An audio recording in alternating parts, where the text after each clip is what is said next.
सबसे ज्यादा नाश्ता भी इसी नहीं बहुत होता है। एनपीओ के अंदर आपको अगर 4 चीजों पर ग्रिप आ जाती है तो आपका सवाल ऑलमोस्ट ठीक हो जाता है। सबसे ज्यादा मसला सिर्फ 4 चीजों में आपको फेस करना पड़ सकता है। अभी फॉर्मेट तो सबने अगर नहीं भी लिखा तो कोई मसला नहीं, आप साथ साथ यहां भी नोट कर लोगे तो काम हो जाएगा। एनपीओ की जो इनकम हो सकती है हम उनको डिस्कस करने लगे। एनपीओ की जो इनकम हो सकती है हम उसकी बात करने लगे हैं। और याद रखें ये एक जो एक्रूअल कॉन्सेप्ट आपने सीखा हुआ है वो पूरी अकाउंटिंग पर अप्लाई होता है अनटिल एंड अनलेस कि कोई ये ना कह दे कि जी हमारी कैश बेसिस ऑफ अकाउंटिंग है। नॉर्मल क्या है? Accrual basis of accounting. और एक्रूअल बेसिस ऑफ अकाउंटिंग का मतलब क्या है? एक्रूअल बेसिस ऑफ अकाउंटिंग कि all income and expenses are recorded when they occur not on the basis of cash received or paid। मतलब ये कि अगर आपको कोई इनकम मिल जाती है फ्यूचर ईयर की तो वो आपकी इनकम नहीं, लायबिलिटी है। अगर आपको कोई इनकम मिल जाती है, इस साल पैसे मिल गए हैं लेकिन वो हैं अगले साल के, तो वो आपकी इनकम नहीं है। सिर्फ कैश को नहीं देखना, आपने मैचिंग कॉन्सेप्ट को भी देखना है। मैचिंग का मतलब क्या होता है? वो रेलिवेंट पीरियड से मैच भी कर रही है। अपनी इनकम अपने एक्सपेंसेस और टाइम के साथ मैच होना जरूरी है।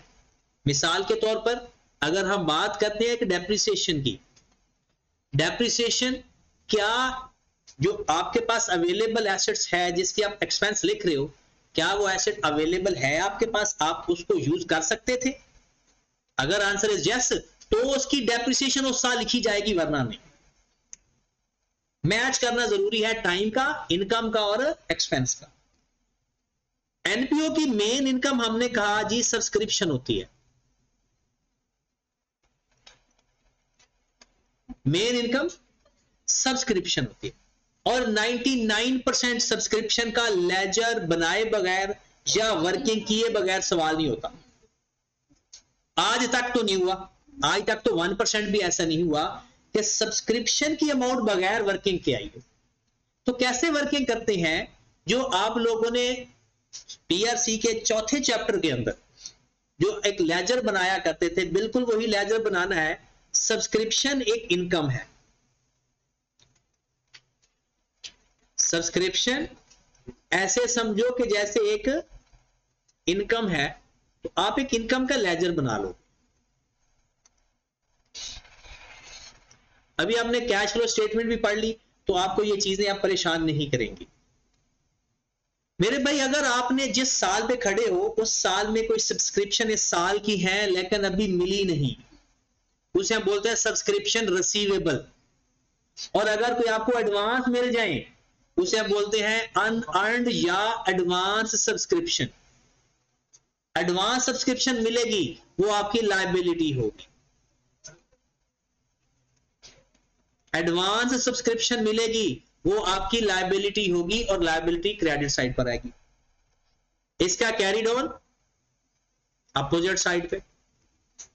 कोई सब्सक्रिप्शन अक्कर हो गई थी लेकिन अभी तक मिली नहीं, उसे बोलते हैं एक्रूड। एक्रूड या रिसीवेबल या एरियर। एक्रूड, रिसीवेबल या एरियर। इसका कैरीड ऑन अपोजिट साइड। जितनी सब्सक्रिप्शन मिल जाए उसको कैश के नाम से लिखेंगे और बाकी की अमाउंट जो बच जाए वो किस में चली जाएगी? Income and expenditure account. ये बिल्कुल जैसे आप इंटरेस्ट पेएबल का नहीं लेजर बनाते हैं एसपीएल, तो इसको तो एसपीएल लिख ही नहीं सकते ना, इसका क्या लिखते हैं? Income and expenditure. एक और चीज आती है सब्सक्रिप्शन बैड डेट्स भी हो सकते हैं। इसका मतलब सुन लें क्या होता है। अगर एक मेंबर रहा और वो मेंबर परमानेंटली छोड़ के चला जाए तो शुरू में उसकी सब्सक्रिप्शन रिसीवेबल के नाम से हम लिखते रहेंगे, और अगर विदाउट इन्फॉर्म किए वो चला गया तो चंद सालों के बाद उसकी सब्सक्रिप्शन जितनी भी रिसीवेबल में लिखी थी उसको राइट ऑफ कर देंगे, खत्म कर देंगे।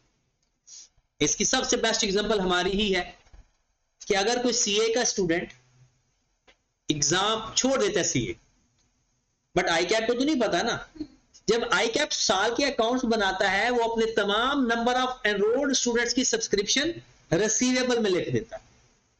अब जितनी रिसीव हो गई, कैश डेबिट रिसीवेबल क्रेडिट, जितने स्टूडेंट्स पेपर देने ही नहीं गए, मतलब उन्होंने एडमिशन ही नहीं भेजा, तो आई कैप उनकी सब्सक्रिप्शन रिसीवेबल में लिख देता है। अब अगले साल भी नहीं गया तो 2 सालों के रिसीवेबल, भाई साहब तो छोड़ के चले गए हुए थे। तो जब फिर भी रिसीवेबल नहीं मिले तो आई कैप जितने भी उस बंदे की एक स्टूडेंट की सब्सक्रिप्शन होगी वो राइट ऑफ कर देगा कि वो भाई साहब आप चला गया, बेवफाई कर गया। अब इस सवाल के अंदर इन चीजों का मतलब आपको पता होना चाहिए। ये जलान फैन ऑफ कर दे।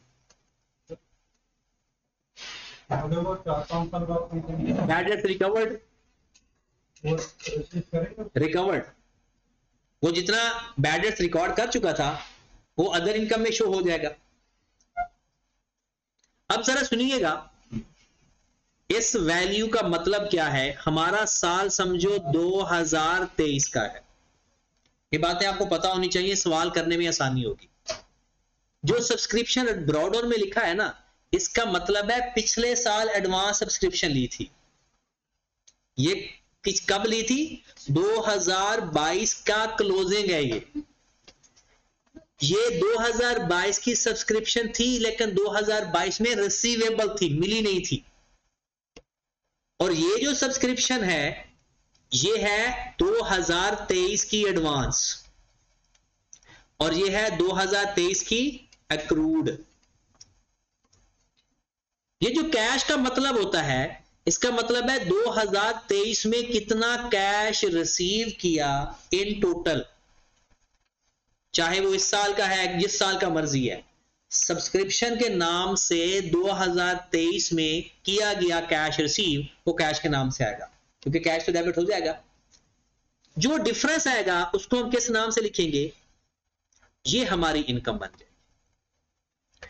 क्या सब्सक्रिप्शन का भी लॉस भी बन पाएगा? नहीं, मिलेगा तो ठीक है, नहीं तो ना सही। बैड ये तो नहीं होगा कि सारे ही मेंबर छोड़ के चले गए, कोई मेंबर आ ही नहीं रहा, फिर तो इसका मतलब है वो एनपीओ ही नहीं रही। तो बैड डेट्स अगर सवाल के अंदर बताए होंगे तो लिखेंगे, वरना नहीं। पेपर में नॉर्मल सवाल सारी इंफॉर्मेशन बताई होगी, हमने निकालना होगा इनकम कितनी है। अब नॉर्मल सवाल इनकम दे देगा, हमने निकालना होगा कैश कितना मिला। तो वो कैश देके इनकम पूछ सकता है या इनकम देके दूसरा, या डायरेक्ट वर्किंग। आपको याद होगा हम पीआरसी में डायरेक्ट वर्किंग करते थे। अब डायरेक्ट चेक कर लें हमारे कितना कैश हमारे साल का कैश है और कितनी हमारे साल की इनकम है। कभी कभी डायरेक्ट जो काम करना काम आएगा, कभी कभी लेजर बनाना काम। इसमें सबसे बड़ा ट्रिक बताऊं क्या होता है, सबसे बड़ा जिसमें गलती के चांसेस, वो कभी कभी आपको ये कहेगा कि 2000 जहां पर ना, ठीक है, 2 सब्सक्रिप्शन रिसीवेबल है और कहेगा एक मिल गई है, जो बाकी होगी वो स्टिल रिसीवेबल होगी, वो यहां पर कैरी करेंगे इसके अंदर। ये बस भूल जाता बंदा। यानी अगर 500 रिसीवेबल थी वो कहता है 200 ड्यूरिंग द ईयर मिल गई है पिछली, और 300 के बारे में नहीं बताता कुछ। तो इसका मतलब है 300 अभी भी रिसीवेबल है, अगले साल भी। तो इस साल के रिसीवेबल में अगर ऐड हो तो ठीक है, नहीं है तो वो भी रिसीवेबल में ऐड कर ली जाती है। ये ट्रिक आता है। इसके अलावा बाकी अंग्रेजी का कमाल है, बाकी सवाल यही होगा। क्लियर होगी बात? आगे चलो। फिर एक इनकम होगी आपकी, सबसे बड़ी इनकम है ये। फिर आ जाओ जनाब डोनेशन पे।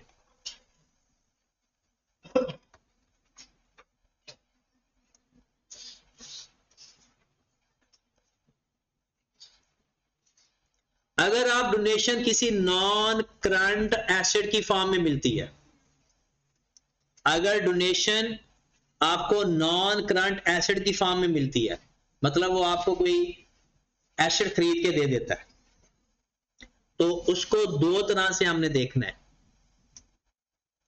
एक तो नॉन करंट एसेट की लिस्ट में आपका एसेट चला गया, डेबिट हो गया। दूसरा, आपने नॉन करंट लायबिलिटी में लिख देनी है डोनेशन। एसेट को नॉन करंट एसेट में और लायबिलिटी को, सॉरी, बाकी जो अमाउंट है उसको किस में लिख देना है? अगर अमाउंट का बताया ठीक है, वरना एसेट की फेयर वैल्यू। अब ये होगा डेप्रिशिएट और ये होगा अमोर्टाइज। अमोर्टाइज कैसे होगा? वो जैसे जैसे टाइम गुजरता जाएगा इनकम और लायबिलिटी में से माइनस होता जाएगा, इनकम और लायबिलिटी में से माइनस होता जाएगा। फिर उसके बाद आपको एक स्पेसिफिक डोनेशन मिलती है।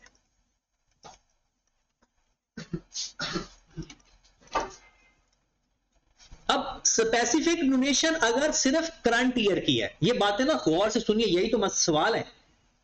अगर आपको करंट ईयर की मिलती है डोनेशन, तो आपने उसी साल इनकम में लिख देना है net of expenses if any. वो कहता है कि यार ये ऐसा करो कि इससे आपने ना कि बच्चों का यूनिफॉर्म खरीद लेना, आपको डोनेशन मिली 1 लाख, 90,000 के यूनिफॉर्म आ गए, 10,000 इनकम में लिखो। आपको स्पेसिफिक डोनेशन मिली है, तो अगर सिर्फ रिलेटेड टू करंट ईयर है, रिलेटेड टू करंट ईयर है तो इनकम, अगर related to the future year है तो लायबिलिटी। या वो कहता है जी 4 साल के लिए डोनेशन है बिजली के बिल के लिए, बिल्कुल गवर्नमेंट ग्रांट वाला कॉन्सेप्ट है ये, रिलेटेड टू इनकम वाला। तो आपने ये सवाल के अंदर खुद जज करना है कि आपको जो डोनेशन मिली है वो रिलेटेड टू करंट ईयर है या related to the future year. अगर करंट ईयर है तो हम क्या करेंगे, उसी वक्त इनकम में करंट ईयर की इनकम, और अगर फ्यूचर ईयर है तो जाहिर सी बात है अगर वो करंट ईयर की है ही नहीं तो फिर किस में लिख देंगे? लायबिलिटी। और वो डिपेंड करता है, अगले साल है तो current liability, more than 12 month है तो फिर वो आगे वही चीज। फिर उसके बाद आता है जर्नल डोनेशन।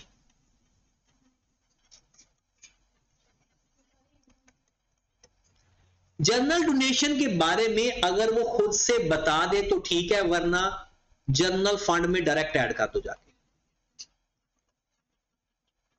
जिसे हम कैपिटल कहते हैं।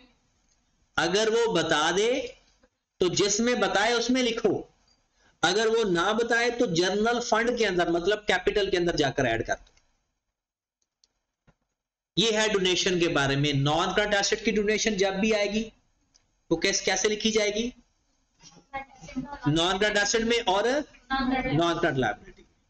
नॉन करंट एसेट डेप्रिशिएट होगा और नॉन करंट लायबिलिटी अमोर्टाइज। कैसे? हर साल अमाउंट इनकम में और लायबिलिटी में से माइनस होती जाएगी। कोई स्पेसिफिक डोनेशन है, रिलेटेड टू करंट ईयर है, एक्सपेंस से नेट करके इनकम में लिख दो, या सारी इनकम में लिख दो और एक्सपेंस सारे एक्सपेंडिचर में लिख दो। जर्नल डोनेशन है, फंड में जाकर ऐड कर दो। कभी कभी वो खुद कह देता है general donation treated as income for the year, तो फिर हम फंड में नहीं लिखेंगे। डन? डोनेशन ओके है। फिर आगे चलते हैं, मेंबरशिप फीस पे आ जाओ।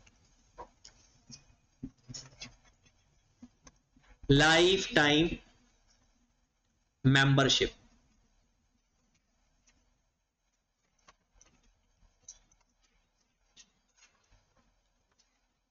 Life time membership.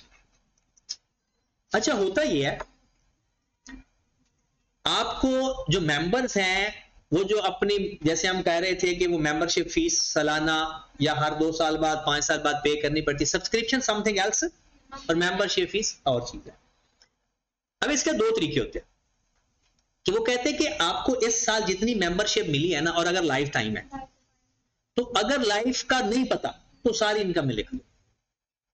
एक बात याद रखें, जिस इनकम या एक्सपेंस के बारे में वो खुद गाइड करे ना, डायरेक्शन दे, वो उसी में लिखना है। जिसके बारे में गाइड ना करे ये हम वो पढ़ रहे हैं। अगर वो कहता है जी मेंबरशिप फी हमने फंड में लिखनी है तो फंड में लिख देंगे, अगर वो कहते हैं इनकम में लिखनी है तो इनकम में लिख देंगे। बट अगर वो गाइड नहीं करता तो फिर ये केस है फिर इसमें क्या करेंगे, सपोज दैट हमें मिले 5 लाख रुपए लाइफ टाइम मेंबरशिप में मुख्तलिफ मेंबर्स के। अगर सवाल के अंदर लाइफ नॉट डिफाइन, वो लाइफ टाइम मेंबरशिप की लाइफ नहीं बताता या टाइम नहीं बताता, साल नहीं बताता, तो सबको इनकम में लिख दो, पूरी 5 लाख इनकम में चली जाएगी, पूरी 5 लाख किधर चली जाएगी, इनकम। अगर वो बता देता है लाइफ डिफाइन, मतलब के वो 10 साल भी कह सकता है, 15-20 कितने भी। अब इसको बिल्कुल ऐसे ही करना है जैसे डेफर्ड ग्रांट को नहीं करते, बिल्कुल सेम ट्रीट करना है। आपने उस साल की मेंबरशिप को 10 पे डिवाइड करना, 5,000 तो चला जाएगा इनकम में,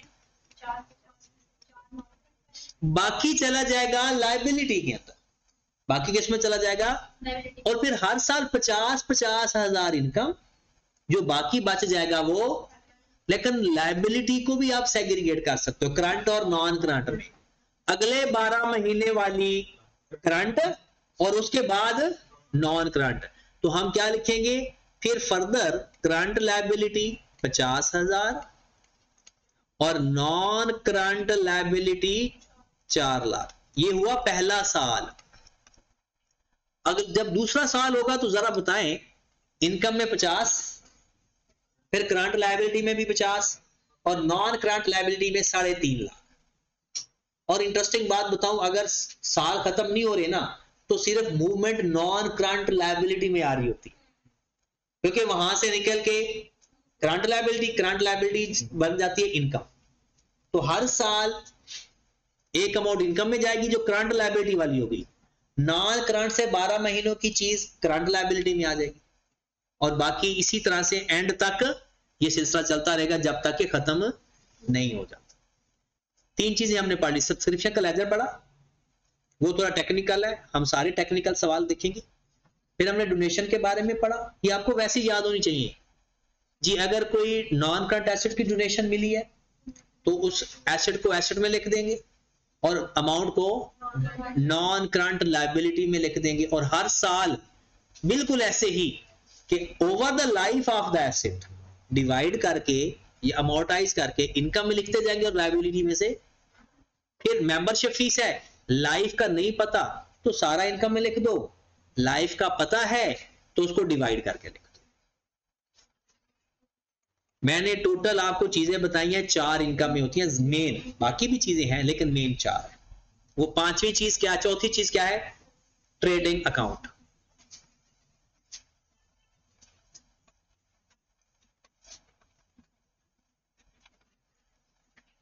मेरे भाई ये ट्रेडिंग अकाउंट या तो सेल के नाम से अमाउंट गिवन होगी, या रसीट्स के नाम से, या टेकिंग्स के नाम से। ये कोई भी नाम दिया जा सकता है, सेल्स, रिसीट्स, टेकिंग्स। अगर सवाल के अंदर बताई होंगी तो समझो वो सेल्स ही है। हम लेस करते हैं cost of cell,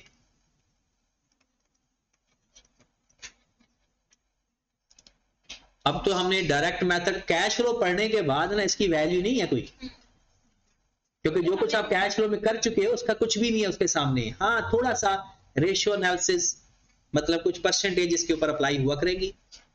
cost of cell के अंदर क्या आता है, opening stock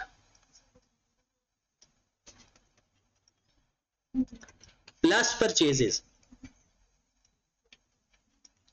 minus closing stock. अगर आपके पास सवाल के अंदर परचेजेस गिवन है तो ठीक है, अगर परचेजेस गिवन ना हो तो क्रेडिटर्स के लेजर से फाइंड हो सकती हैं। आपको पता है परचेजेस 2 जगह से फाइंड हो सकती हैं, या कॉस्ट ऑफ सेल के लेजर से या क्रेडिटर्स के लेजर से। ये आपके पास कॉस्ट ऑफ सेल आ जाएगी, तुम्हारे पास क्या आ जाएगा, ग्रॉस प्रॉफिट। अब क्रेडिटर का लेजर आपको बनाना आता है, फिर भी एक दफा मैं लिख देता हूं, ब्रॉड डाउन। क्रेडिटर्स का क्रेडिट साइड पर आता है, कैरी डाउन परचेजेस और कैश। ये सारी चीजें लिखने के बाद अगर सवाल के अंदर परचेजेस ना गिवन हो तो सोचा करो किस लेजर से परचेजेस फाइंड हो सकते। ये हमारा इनकम का पोर्शन कंप्लीट हो गया। ओके की बात। सीपीएस तो लगाना आता है ना कि अगर सेल से कॉस्ट ऑफ सेल फाइंड करनी हो या कॉस्ट ऑफ सेल से सेल फाइंड करनी हो।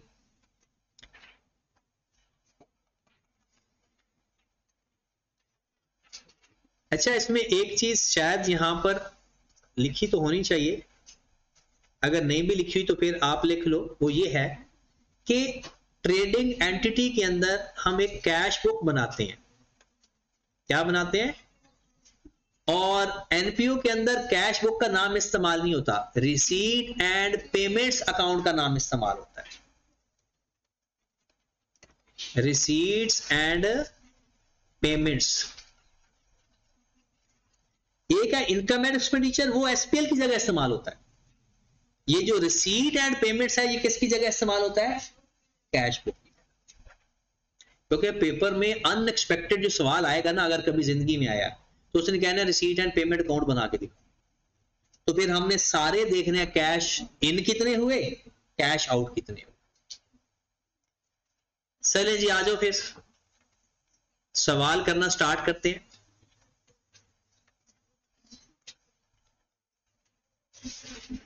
इसमें जो बाकी चीजें हैं उसको आप पढ़ना चाहते हैं तो पढ़ लेना, अगर नहीं पढ़ना चाहते तो छोड़ देना। अभी चलो सिर्फ सब्सक्रिप्शन पे। चले जी, जरा खामोशी, अब आज बोलना बंद कर दो।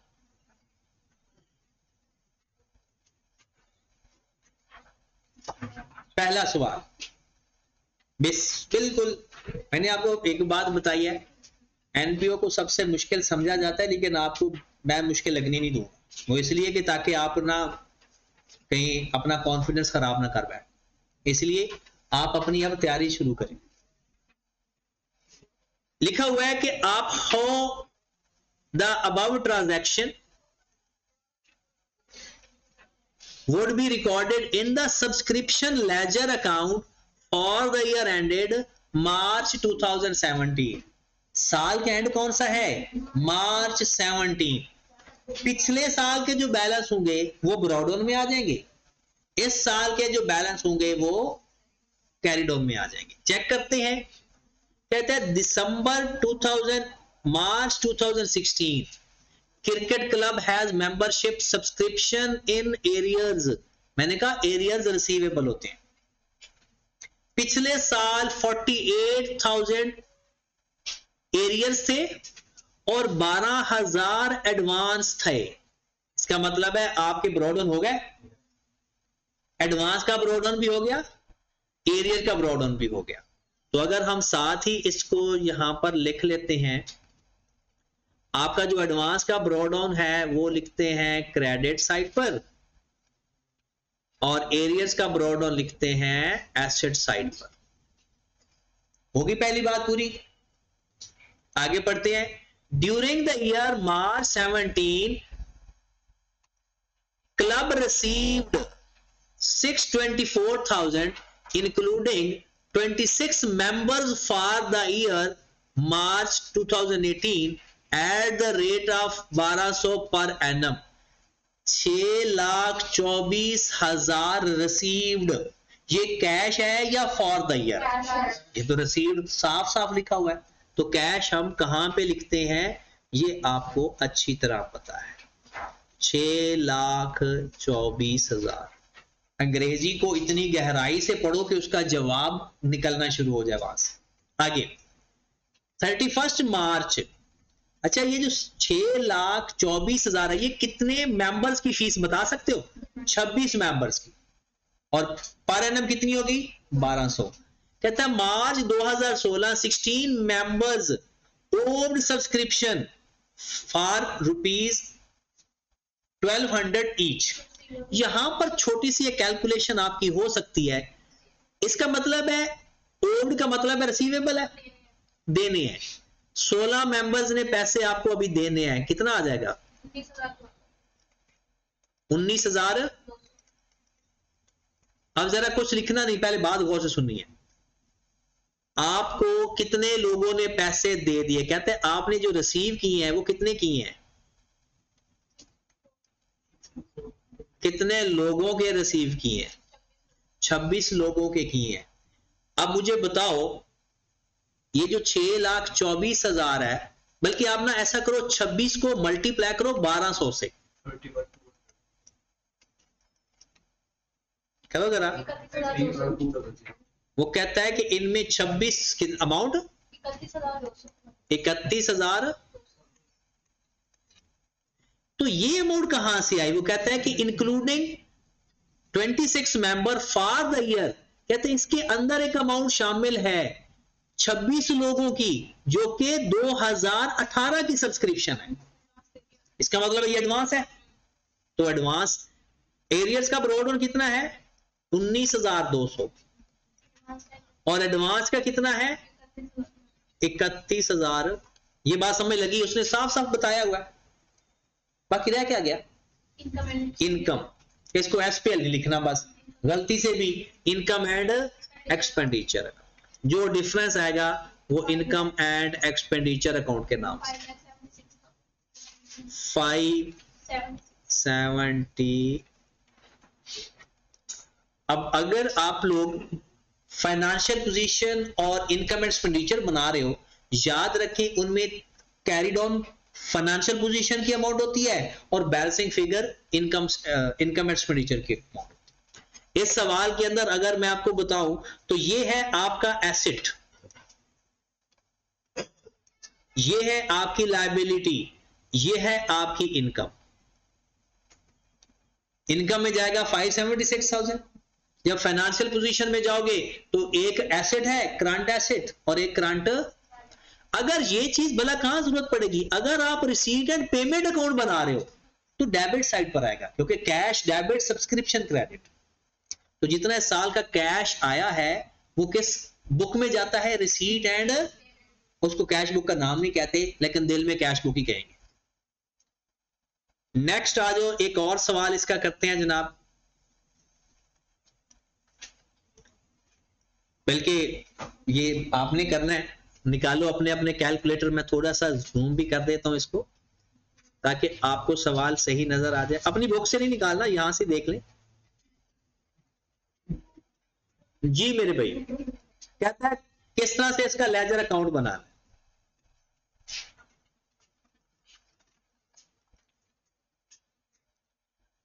ईयर एंड है जनाब 31 मार्च 17।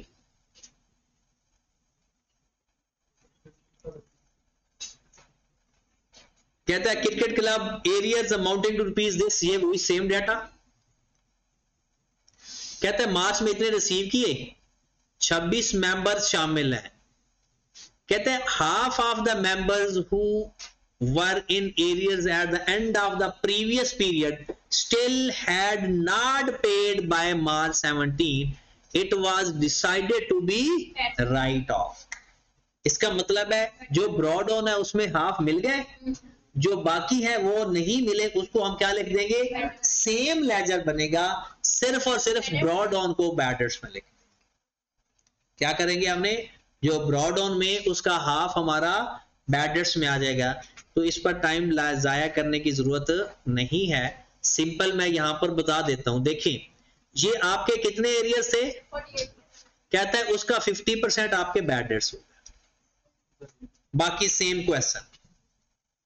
आपने ब्रॉड ऑन वही लिखा, कैरिड ऑन वही लिखा, दो सब कुछ सेम है, कैश भी उतना है, सिर्फ उसने कहा था जो आपके पहले के रिसीवेबल है ना उनके हाफ बैडर्स है। अच्छा आप कहोगे सर उसने ये भी तो कहा कि हाफ रिसीव्ड है, वो इसके अंदर शामिल है।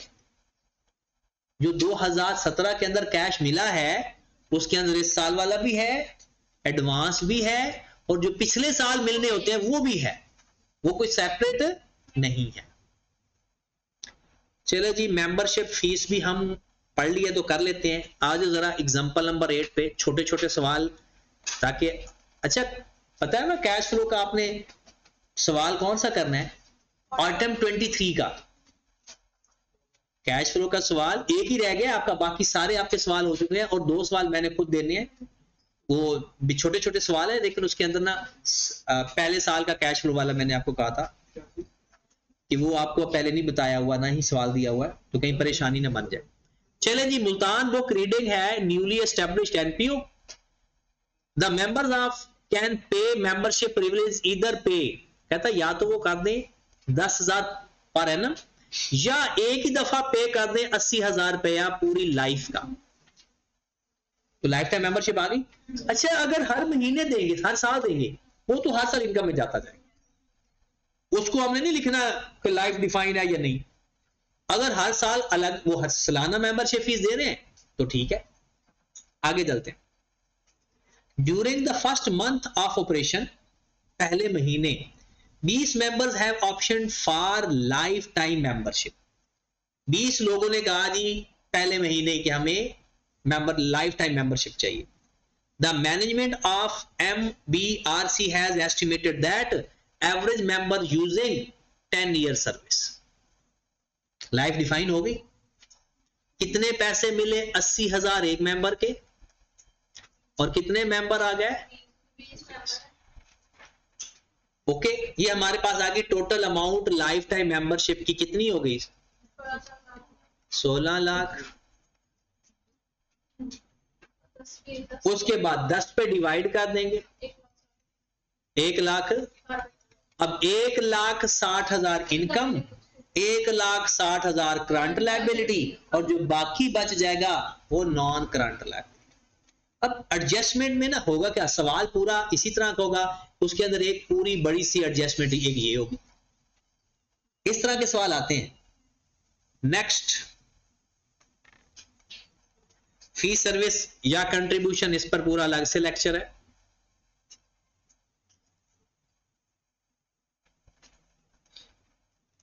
जी, उसने सब्सक्रिप्शन इनकम का लेजर बनाया हुआ, कहता है क्या इसमें, एग्जाम्पल नंबर 26 कहता है how the revenue from above should be reported. इसमें तो डोनेशन सब्सक्रिप्शन भी है। ABC Gulf Club is member only club providing the members with sports facility and the ground owned and maintained by it against annual subscription fee। जमाना चल रहा है जनाब 30th June 23। 30th June the club had member subscription in arrears 48 million and advance 12 million। बस पहले 3 zero और लगा दिए उसने। सवाल ये भी हुई है। आगे कहता है during the year June this club received from its member this amount include 26 million received as donation। अच्छा, वो कहता है कोई कंडीशन नहीं है इसके ऊपर। ये अभी हमने डोनेशन के ऊपर अगर कंडीशन लगी तो जब तक कंडीशन फुलफिल ना हो तब तक लायबिलिटी में, जब कंडीशन पूरी हो जाए तो इनकम। अब तो ये है ही नहीं कंडीशन, तो आप इसको डायरेक्ट इनकम में लिख सकते हो। जिस डोनेशन के ऊपर कोई, वो डायरेक्ट आप फंड में भी लिख सकते हो, डायरेक्ट इनकम में भी लिख सकते हो। वो कहता है 3,200 received for members for 30th June 2000। पहली बात, इसमें से 26 मिलियन माइनस कर देंगे। क्यों बोला, वो तो सब्सक्रिप्शन ही नहीं है, वो तो डोनेशन है। 31,200 उसमें एडवांस है, वो उसके अंदर ही रहने देंगे क्योंकि वो सब्सक्रिप्शन ही है। कहता है 9,200 सब्सक्रिप्शन ओव्ड है बिल्कुल, बाकी वो ये half of the year right of वाला है, तो हम लेजर बना लेंगे। ब्रॉडन कितने हैं दोनों के, आ गया ब्रॉडन। इस अमाउंट में सिर्फ डोनेशन माइनस करेंगे, इस अमाउंट में से। हाँ, अगर आपने टोटल इनकम फाइंड करनी है तो डोनेशन भी माइनस करने की जरूरत नहीं, क्योंकि सब्सक्रिप्शन भी इनकम है, डोनेशन भी इनकम है। लेकिन इसके अंदर ये जो चीज क्या गिवन है, ये एडवांस है, इसको कैश में से माइनस नहीं करेंगे बल्कि कैरिड ऑन लिखेंगे। तो ये भी कैरिड ऑन आ गया, ये भी कैरिड ऑन आ गया, और एडवांस का बैलेंस बिल्कुल सेम वही। सिंपल छोटा सा काम हमने करना है कि 650 जो पैसे मिले हैं उसमें से 26 क्यों माइनस करने, क्योंकि वो सब्सक्रिप्शन नहीं है। और डोनेशन, बाकी सारा सवाल वही है। Government funding treated as donation या गवर्नमेंट ग्रांट, सारा कुछ वैसे ही करना है जैसे हम नॉर्मल करते हैं। ये बाकी चीजें फिलहाल नहीं करनी, ये चीज हमने कर ली सेल। अच्छा, एक चीज मैंने ट्रेडिंग अकाउंट में लिखवाना भूल गया हूं लगता है, ग्रॉस प्रॉफिट में से लेस अदर रेलिवेंट एक्सपेंसेस, अगर उस तब आपके पास आ जाएगा नेट प्रॉफिट। और जो कैफेटेरिया है या जो आपने ट्रेडिंग एक्टिविटी स्टार्ट की हुई है, अगर उसकी कोई उससे रिलेटेड कोई खर्ची है ना, वो ग्रॉस प्रॉफिट में से माइनस होंगे, वरना नहीं। प्रॉफिट के नाम पे ट्रेडिंग अकाउंट के नाम से आता होता, नहीं ट्रेडिंग अकाउंट के नाम से, ट्रेडिंग अकाउंट या profit from trading activity NPO के अंदर। तो बिल्कुल ये देखिए वही लिखा हुआ है, sale, opening inventory, purchase, closing inventory, gross profit, other expense, profit या लॉस। हाँ जी, इसके अंदर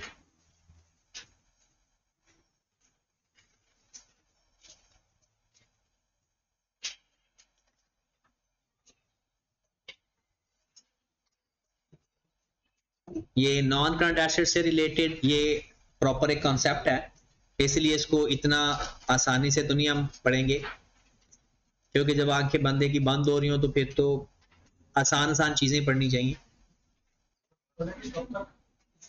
बस थोड़ी सी खत्म होने लगा, सिलेबस तो खत्म हो गया, सिलेबस तो मेरे भाई खत्म हो गया।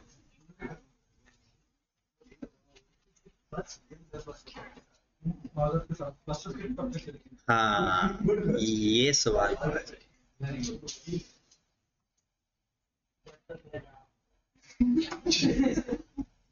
चलें जी, सबसे पहले एक बेसिक सा क्वेश्चन स्टार्ट करते हैं इसका, ताकि फॉर्मेट की थोड़ी सी तैयारी हो जाए। जी हाँ, कल ही करेंगे, पढ़ना है, सवाल कल करेंगे।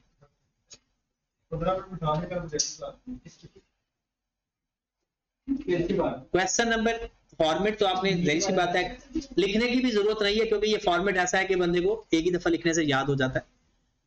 हाँ जी, आपको नॉन करंट एसेट दे दिए गए दिसंबर 2017 के, फिटे furniture and fitting, games equipment, motor van, और करंट एसेट्स में कैश एंड बैंक बैलेंस दे दिया, और ये आपको अक्यूमुलेटेड फंड दे दिया। और अक्यूमुलेटेड फंड क्या होता है बोला? कैपिटल। रिटेन अर्निंग नहीं, कैपिटल। नाम कैपिटल का इस्तेमाल नहीं करना, लिख वही जगह वही है उसकी, अक्यूमुलेटेड फंड।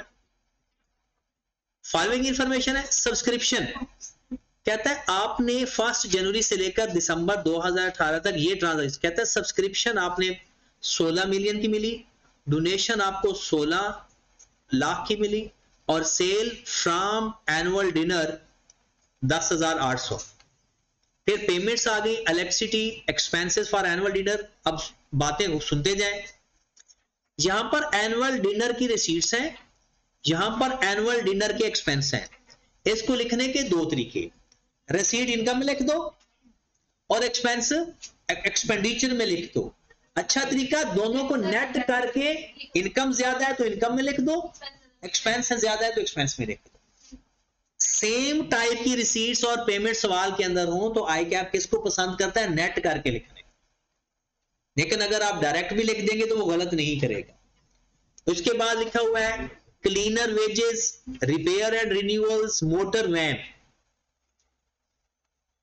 अब सिंपल ये एडजस्टमेंट है, कहता है जो बिल है वो है वाज ओव्ड, ओव्ड का मतलब है पेएबल, तो क्या करेंगे? एक्सपेंसेस में ऐड करंट लायबिलिटी, एक्सपेंसेस में ऐड पेएबल है, एक्सपेंस पेएबल की क्या एडजस्टमेंट करते होते थे?